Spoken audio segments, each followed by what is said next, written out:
अरविंद केजरीवाल पहली बार सरकार बनाने में कामयाब हुए।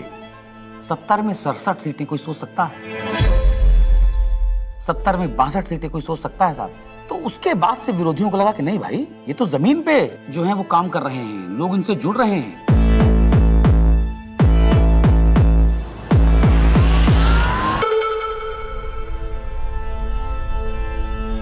कहानी शुरू होती है तब से जहां से आम आदमी पार्टी ने पंजाब जीता।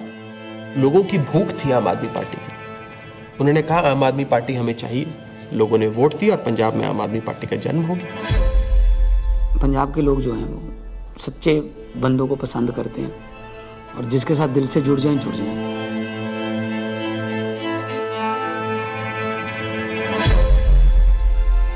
आम आदमी पार्टी गुजरात को भविष्य देगी। गुजरात की 6 करोड़ जनता के साथ मिलके एक नया गुजरात बनाएंगे जिसमें 24 घंटे बिजली होगी। और उसके बाद आम आदमी पार्टी गुजरात में जैसे ही घुसी तो वहां से एक दिल्ली के अंदर हमें चेंज आता हुआ दिखाई दिया।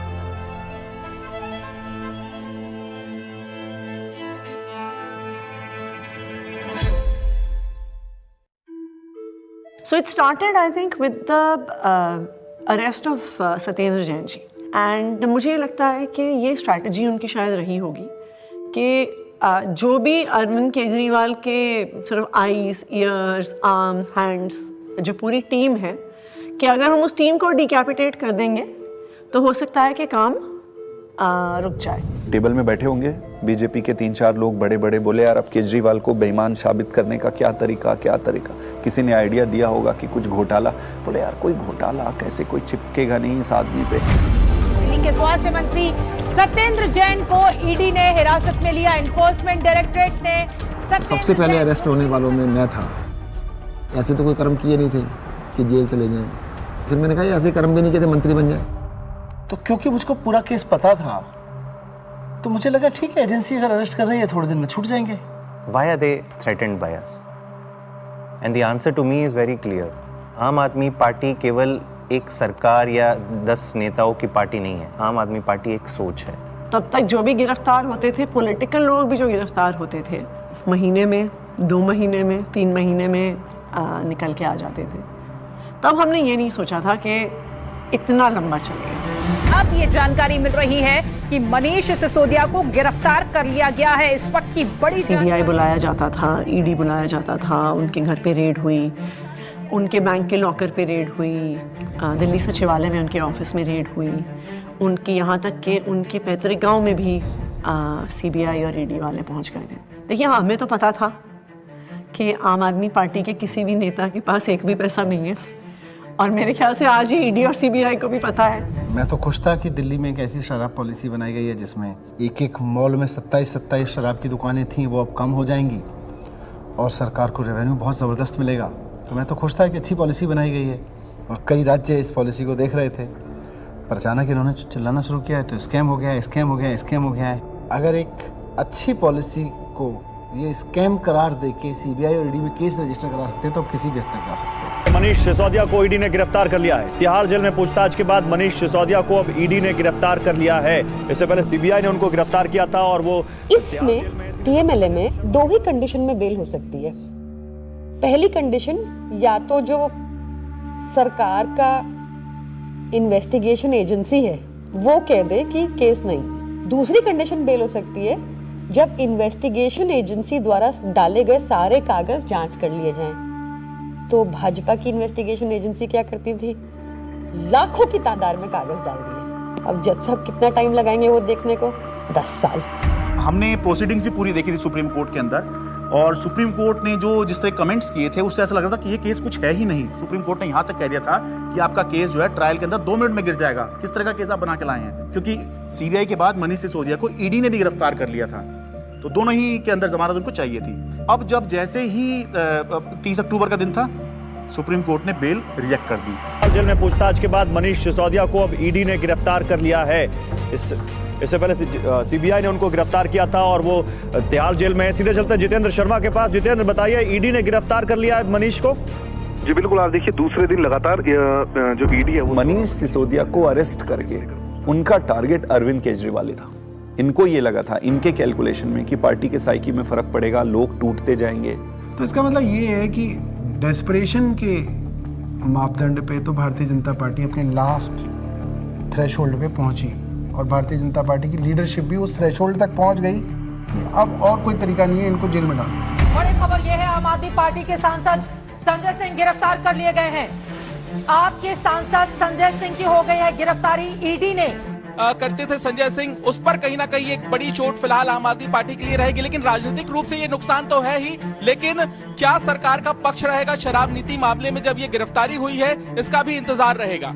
अब ये अपने आप में काफी ज्यादा तो भगत सिंह ने अपनी किताब में लिखा कि उनके छोटे भाई जब उनसे मिलने आए, फांसी की सजा हो चुकी थी तब तक, उन्होंने लिखा कि उन्हें ये फिक्र है हरदम नया तर्जे जफा क्या है। जफा मतलब अत्याचार। उन्हें ये फिक्र है हरदम नया तर्जे जफा क्या है, हमें भी शौक है देखें सितम की इंतहा क्या है। इस सरकार के ऊपर बिल्कुल फिट बैठता है कि ये सितम करने पे आए हैं और हम इनकी सितम की इंतहा देखना चाहते हैं। 2200 करोड़ रुपए की रिश्वत खिलाई अडानी ने।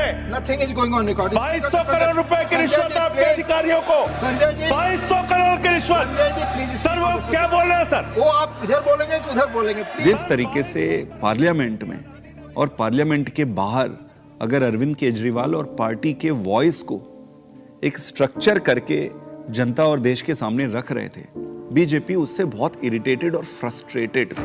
मैंने तो अपने घर के सामने एक बैनर भी लगवा दिया था कि फक्कड़ हाउस में ईडी का स्वागत है। अब कहानी जो है अलग लेवल पहुंच गई। अरविंद केजरीवाल भी ये बात समझ रहे थे कि जब एक के बाद एक नोटिस आ रहे हैं तो देर सवेर ईडी जो है उनको गिरफ्तार करने आएगी। हमारा एक व्हाट्सएप ग्रुप है पार्टी की लीडरशिप का, जिसमें एक खबर आई थी कि ईडी वाले अरविंद जी के घर पहुंच गए हैं 6 फ्लैग स्टाफ रोड पे। एंड मुझे याद है मैंने ओबरॉय के फ्लाईओवर के नीचे से फिर हमने गाड़ी का यू टर्न लिया था और फिर 6 फ्लैग स्टाफ रोड जो सिविल लाइंस में है वहाँ पे पहुँचे थे। मुझसे पहले सौरभ भारद्वाज पहुँचे थे वहाँ पे। इतने में उन्होंने बैरिकेडिंग दोनों तरफ कर दी, बट मैं बैरिकेडिंग से पहले ही जो है वो अंदर पहुँच गया था। मैं तो मेरे को अंदर से किसी का मैसेज आया which was very sad thing to imagine. Arvind Kejriwal ji अपना बैग पैक कर रहे हैं और एक मुख्यमंत्री अपने घर में ही असहाय है, आप सोचिए। और वहाँ जो पुलिस खड़ी है वो उसके लिए नहीं खड़ी है, वो इसलिए खड़ी है कि किसी और को आने नहीं देंगे। उसके यहाँ जो ईडी के जो अफसर हैं वो उसको कह रहे हैं कि अब आप बैग पैक कर लो, आपको अरेस्ट कर रहे हैं। ईडी दफ्तर ले जाया जा रहा है अरविंद केजरीवाल को।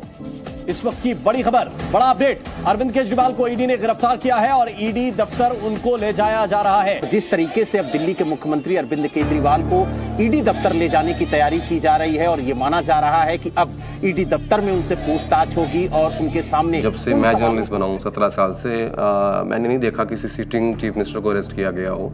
तो मेरे मन में एक बात अंदर से आई कि पार्टी खत्म नहीं होने दी, सरकार नहीं खत्म होने दी। तो उस समय जो बाहर थे, जैसे संदीप पाठक बाहर थे जो संगठन के काम देखते हैं, हमारे जो कैबिनेट के जो साथी थे, आतिशी थी, सौरभ भारद्वाज थे, हमारे सोशल मीडिया के जैस्मिन थे। तो फिर हम सब लोग हमारे घर पे ही हमने सबको बोला, हम लोग वहीं धीरे धीरे वहीं गैदर हुए। अब ये देश को बचाने की लड़ाई है, तानाशाही के खिलाफ लड़ाई है और सभी मिलकर के लड़ेंगे और इस लड़ाई को जीतेंगे। कल 10 बजे भारतीय जनता पार्टी के मुख्यालय पर हम इसके खिलाफ प्रोटेस्ट शुरू करेंगे।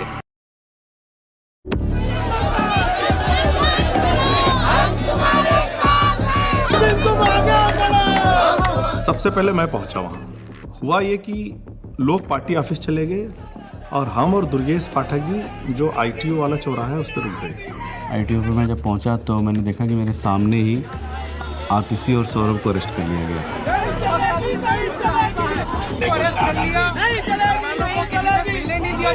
कोई वहाँ पे प्रोटेस्ट करने आता, 4 लोग सड़क पे बैठते, 4 लोगों को बस में बिठाते, बस भेजते।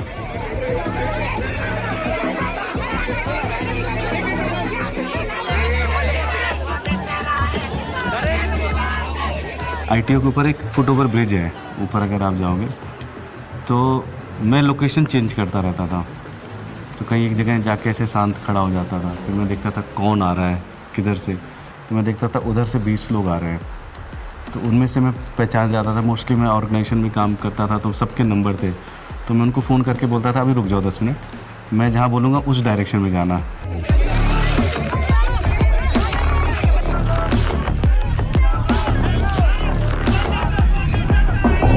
कोई एक डिक्टेटोरियल लीडर है और वो चुनाव से पहले सारे ऑपोजिशन के नेताओं को गिरफ्तार करा लेता है और फिर कहता है कि जी मुझे तो 99% वोट्स आ गए, मैं popularly and democratically elected leader हूँ।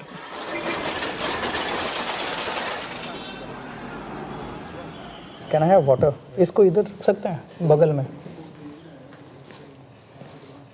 इस टेबल को इधर रख दीजिए। 2013 में सबसे पहले लोगों ने हमें वोट क्यों दिया? हम तो कुछ भी नहीं थे, कभी कहीं सरकार नहीं चलाई थी, हम तो ये भी नहीं कह सकते थे हमने ये काम करके दिखा दिया हमें वोट दो। अन्ना आंदोलन किया था, तो अन्ना आंदोलन में लोगों ने देखा ये लड़के बड़े ईमानदार हैं, देशभक्त हैं, जिद्दी हैं, किसी चीज़ पे अड़ जाए तो करके रहते हैं। ये क्वालिटीज़ जनता को हमारी पसंद आई, इस क्वालिटी को वो ख़त्म करना चाहती थी बीजेपी, तो उन्होंने कीचड़ फेंकना चालू किया, करप्शन किया, केजरीवाल ने पैसे खाए, एक ताना बना बुना गया, लोगों को ज़बरदस्ती करके स्टेटमेंट्स दिलवाए गए, प्रेशराइज कर करके हमारे खिलाफ झूठे बयान दिलवाए गए। लेकिन कुदरत तो कुदरत है, ये क्या है, बीजेपी कुछ नहीं है कुदरत के सामने। हम लोग कुछ बाहर तिहाड़ के खड़े थे एंड आई रिमेंबर थिंकिंग कि एज ऑफ दैट टाइम हमारी कोर टीम के 5 लोग उस समय उस दीवार के उस पार थे। मेरे हाथ में बहुत कुछ नहीं था, सब ऊपर वाले के हाथ में था, और मैंने अपना अंदर समय बहुत मेडिटेशन करते हुए और गीता पढ़ के बिताया। वहाँ पे सबसे ज़्यादा जो चीज़ परेशान करती है वो होती है अनसर्टेनिटी। उस 17 महीने में एक बड़ा हिस्सा मेरे अंदर उस सिपाही की तरह छटपटाता रहा जो देख रहा था कि उसकी पूरी फौज बाहर युद्ध लड़ रही है, और वो सिपाही जो हमेशा युद्ध में फ्रंट पे होकर लड़ता था वो आज बैरक में बैठा हुआ है। मैंने प्रयास किया कि घर के लोग 6 महीने तक, जब तक मैं जेल में रहा, मैंने प्रयास किया कि कोई मुझसे मिलने के लिए यहाँ पे ना आए, क्योंकि कई बार परिवार के लोग सामने आते हैं मिलने के लिए तो मन में एक अनावश्यक कमजोरी पैदा होती है, तो मैंने इस चीज़ को अवॉइड किया। फ़ोन पे जब वो वीडियो कॉल पे जब बात होती थी, वीडियो कॉल करते थे तो हंसते थे, लेकिन वो हंसी के पीछे कुछ ना तकलीफ छुपी होती है, क्योंकि पत्नी से बेहतर कोई नहीं समझ सकता है। लेकिन हम लोग को लगता है चलो वो अगर दिखा रहे हैं तो हम लोग को भी ऐसे ही दिखाना। तो हमारे जैसे बच्चे भी आ गए थे, तो सारे लोग सब हैप्पी फील करते थे कि पापा हम लोग ठीक है, आप परेशान मत होना और आप ठीक से रहो। एक बारी ना कपिल मिश्रा ने आरोप लगाया था 2 करोड़ का कि सत्येंद्र जैन ने अरविंद केजरीवाल को 2 करोड़ की रिश्वत दी। तो मेरी बेटी स्कूल में पढ़ती थी, तो उसका नाम स्कूल में 2 करोड़ ही रखा गया था। तो बच्चों के लिए बहुत, मुझे लगता है ये दौर ऐसा चल रहा है जिसमें कि बच्चों को भी स्पेयर नहीं किया जा रहा है। फैमिली के अंदर अभी तक क्या होता था कि अगर पॉलिटिक्स है तो 2 पॉलिटिकल पार्टीज़ के बीच में, अपोनेंट्स के बीच में, उसमें फैमिली इन्वॉल्व नहीं होती थी। अब थोड़ा सा लेवल कुछ ज़्यादा ही नीचे आ गया है। नहीं, जब जेल में था तो परिवार को तो मिस नेचुरली करते ही हो आप, और विशेष रूप से जब आपकी वाइफ बीमार हो, आपका बेटा भी केवल कॉलेज में पढ़ता हो। तो उसने चिट्ठी लिखी, उसमें उसने बोला कि अगर आप इस वक्त मेरी चिंता करोगे, अगर आप इस वक्त इस बात को लेके चिंता करोगे कि मैं परेशान हूँ, तो फिर ये मेरी देशभक्ति पे सवाल है। तो मुझे लगा यार बेटा तो बड़ा हो गया। आपने अगर मेरी चिंता में जरा भी वक्त जाया किया तो फिर वो मेरी देशभक्ति का अपमान होगा। That would be a insult to my patriotism कि अगर मैं देश के सबसे अच्छे शिक्षा मंत्री को ये विश्वास नहीं दिला पा रहा कि आप अपना काम करो, मैं यहाँ पे एकदम सेट हूँ, आपको मेरी चिंता बिल्कुल करने की जरूरत नहीं है, तो that would be an insult to my patriotism and I felt that, I even feel that today. Phone आता था, 5 मिनट का फ़ोन होता था वो डेली जो आता था, तो उसमें ऐसा तो नहीं है कि मैं ये कह दूँ कि मैं बीमार बहुत हूँ या मैं कुछ भी हूँ, हाँ सब ठीक है, खाना खा लिया, हाँ इतना होता था। जो ड्रेडेड क्रिमिनल्स होते हैं ना, उनको सोलिटरी कन्फाइनमेंट में 2 हफ्ते से ज़्यादा नहीं रखते, उसको इनह्यूमन माना जाता है। तो मुझे लगातार कई महीने तक सेकेंड फेज के अंदर सॉलिटरी कन्फाइनमेंट में रखा गया। सॉलिटरी कन्फाइनमेंट में आप जेल ऑफिसर्स और मेडिकल स्टाफ, इनके अलावा आप किसी से बात नहीं कर सकते। सो आई वॉज ऑल अलोन। आपको चाहिए कोई बात करने के लिए, गप्पे मारने के लिए, अपने मन की भड़ास निकालने के लिए, कुछ भी बोलने के लिए, वो अलाउड नहीं था। मतलब 2 जालियों के बीच में से बात करें, शीशा लगा हुआ है, इधर से फोन पे मैं उधर से हूँ, एक चीफ मिनिस्टर हूँ, दूसरे चीफ मिनिस्टर से मिलने आया हूँ, सिटिंग दोनों। जेल नंबर 1 में मैं था, जेल नंबर 2 में अरविंद जी थे, उसके बीच में एक दीवार थी। कभी कभी लगता था आवाज़ दो जोर से तो हो सकता है पहुँच जाए उधर। कई बार जेल के अंदर जब ऐसे मौके आते थे, ऐसे मोमेंट्स आते थे जब आदमी कमज़ोर फील करता था, तब मुझे लगता था यार मनीष की तरफ मैं सोचता था कि मनीष को 1.5 साल हो गया, उसकी तो वाइफ भी इतनी बीमार है, वो नहीं टूटा, सो हमें भी हिम्मत रखनी है। ये बड़ा वो था कि उन्होंने मेरी दवाइयाँ रोक दी। 15 दिन के लिए मैं शुगर का पेशेंट हूँ और 10 साल से मैं इंसुलिन पे हूँ, और 15 दिन उन्होंने मुझे इंसुलिन दी, मेरा शुगर 350-400 पहुँचने लग गया। जब जयप्रकाश नारायण इमरजेंसी के दौर में जेल गए थे, जब वो जेल गए थे उनकी दोनों किडनी ठीक थी, और 4 महीने बाद जब वो जेल से बाहर आए उनकी दोनों किडनी खत्म हो चुकी थी। Mr. Kejriwal, in fact, wrote to Tihar jail authorities alleging that he was not being administered insulin despite flagging his peaking sugar levels. ये जेल वाले कहते थे कि इंजेक्शन नहीं देंगे, प्रिस्क्राइब नहीं है, पता नहीं कितने साल से वो इंजेक्शन ले रहे थे, सब प्रिस्क्राइब्ड था। भारतीय जनता पार्टी के कहने पर अरविंद केजरीवाल जी की इंसुलिन रोके हुए हैं। ऐसा लगने लगा कि यार क्या ये जेल में रख के इनको मारने का प्लान बना रहे हैं। क्योंकि पॉलिटिक्स एक अलग होती है, लेकिन पॉलिटिक्स का मतलब ये नहीं होता है कि मैं आपको निपटा ही दूंगा। तो ये इंसुलिन वाली बात जो है, ये तो निपटाने वाली बात है।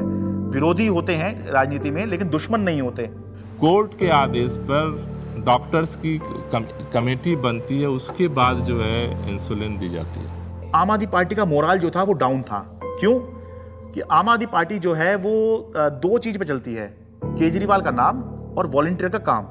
वो दौर थोड़ा ऐसा था कि लगा था कि अब आम आदमी पार्टी जो है वो अब बचेगी नहीं, क्योंकि केजरीवाल के बाद कौन। कई बार ऐसे क्षण आए, ऐसे मोमेंट्स आए जब लगा कि अब तो सब खत्म हो गया, अब सब बर्बाद हो गया, अब there is no coming back from this, we have hit rock bottom.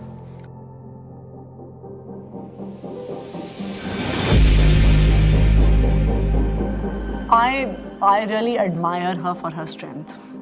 वो खुद पब्लिक डोमेन में आई पहली बार। मुझे लगता है कि शायद रामलीला मैदान में जब उन्होंने बोला होगा, that was probably the first time that she ever gave a political speech. सभी भाइयों, बहनों, माताओं, बुजुर्गों, आप सभी को मेरी राम राम। अच्छा, ओके। मेरे को तो समझ नहीं आ रहा था अरविंद कैसे संभालते हैं। मैं तो बार बार यही सोचती थी कि वो तो हमेशा इसी उसमें रहते हैं। It's such a turmoil, it is not easy.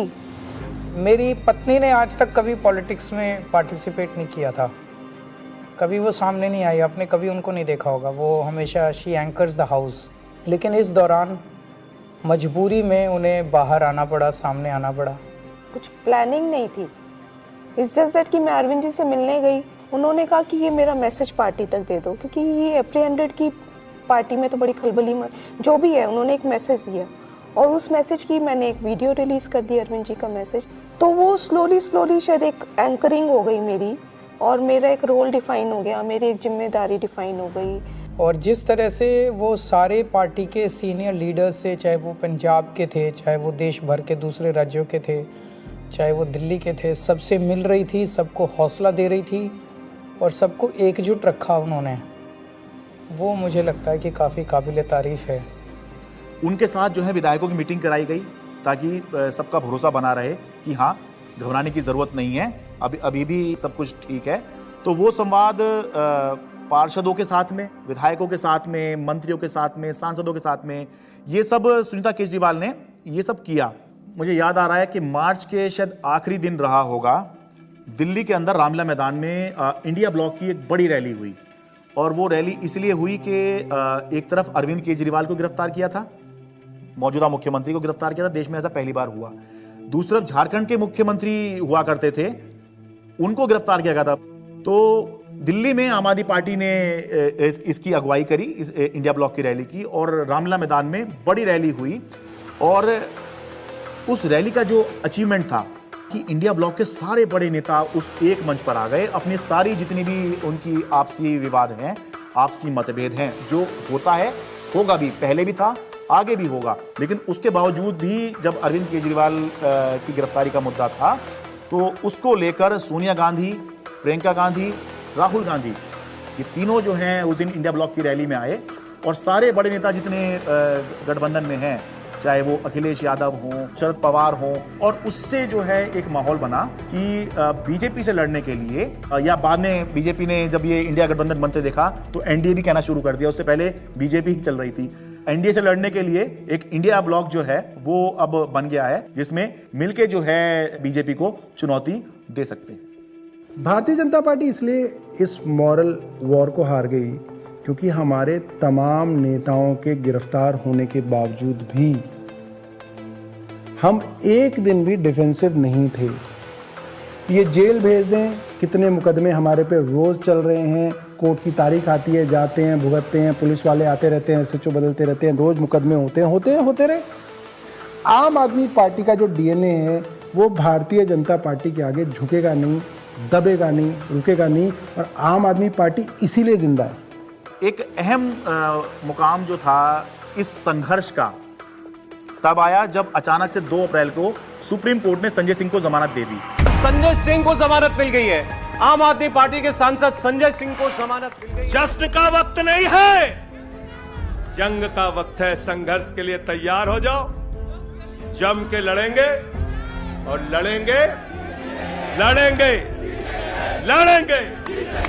That was the time at which I felt कि शायद हमारी इमोशंस बाहर निकल कर आई। एंड जिस दिन मनीष जी की बेल हुई थी, और मुझे याद है उस दिन I was at a school inauguration. I am not very prone to being, मैं बहुत ऐसे इमोशनल व्यक्ति नहीं हूँ, पर उस दिन तो मैं स्टेज पर ही रोने लग गई थी। मैं एक पब्लिक उसमें थी, इनॉग्रेशन में थी। मनीष सिसोदिया को सुप्रीम कोर्ट से जमानत। इन्होंने स्टडी तो पूरा किया और उन्होंने सीढ़ी भी ठीक बनाई थी, बट वो सीढ़ियाँ ना, इसको ये नहीं पता था कि सारे केजरीवाल के रंग में रंगे हुए। डिले किया जा रहा है, डिले पर डिले, वो मनीष सिसोदिया की तरफ से नहीं, जब बल्कि प्रक्रियागत है। और तुमने सारे के सारे रिसोर्सेज यूज कर डाले, तुमने ईडी यूज कर डाला, तुमने सीबीआई यूज कर डाली, एसीबी यूज कर डाली, विजिलेंस यूज कर डाला, दिल्ली पुलिस यूज कर डाली, सारा मीडिया का नैरेटिव यूज कर डाला, पूरी पावर तुमने, मतलब कितनी गन पावर है बीजेपी की, आपने सब कुछ यूज करके इन सारे लीडर्स को अरेस्ट कर लिया। उसका रिजल्टेंट क्या है? 0। आम आदमी पार्टी के पूर्व मंत्री और वरिष्ठ नेता सत्येंद्र जैन को आखिर दिल्ली के राउज एवेन्यू कोर्ट से जमानत मिल गई है। हमें पता तो था ही कि आज नहीं तो कल, कल नहीं तो परसों बाहर तो आना ही है, क्योंकि हमने कुछ किया नहीं है। अगर हमने कुछ किया होता तो शायद हम बीजेपी ज्वाइन कर लेते, जैसे बाकियों ने किया। अरविंद केजरीवाल को जमानत मिल गई है। जिस खबर का इंतजार आम आदमी पार्टी के नेता कार्यकर्ता लंबे वक्त से कर रहे थे, वो खबर आ चुकी है। अरविंद केजरीवाल को जमानत मिल गई है। अभी की बहुत बड़ी खबर, दरअसल अदालत तो ये इलेक्शन डिफाइन करेगा कि आम आदमी पार्टी कहां जाएगी, और अगर ये इलेक्शन अरविंद केजरीवाल जीतते हैं तो वो उस लीग में आ जाएंगे जहां पर ये चर्चा होने लग जाएगी कि अगर 2029 में लोकसभा का चुनाव होगा तो क्या अरविंद केजरीवाल प्रधानमंत्री का एक चेहरा हो सकते हैं, वो चर्चा होगी? नहीं, मैं कभी अपने आप को ऐसे नहीं सोचता कि मैं कभी पीएम बनूंगा, या कभी ऐसे भी नहीं सोचा था कि मैं सीएम बनूंगा। सो पीएम बनना मेरी ज़िंदगी का कोई मकसद नहीं है, लेकिन जो भी सरकार आए इसे ख़त्म करना होगा। मैं चुनाव के टाइम में चुनाव लड़ो, आपस में एक दूसरे को गाली गलौज मत करो, आपने जो काम किए वो जनता के सामने रखो, आप जो विज़न लेके आए हो वो जनता के सामने रखो। जनता को जो पार्टी पसंद आएगी उसको जिताएगी।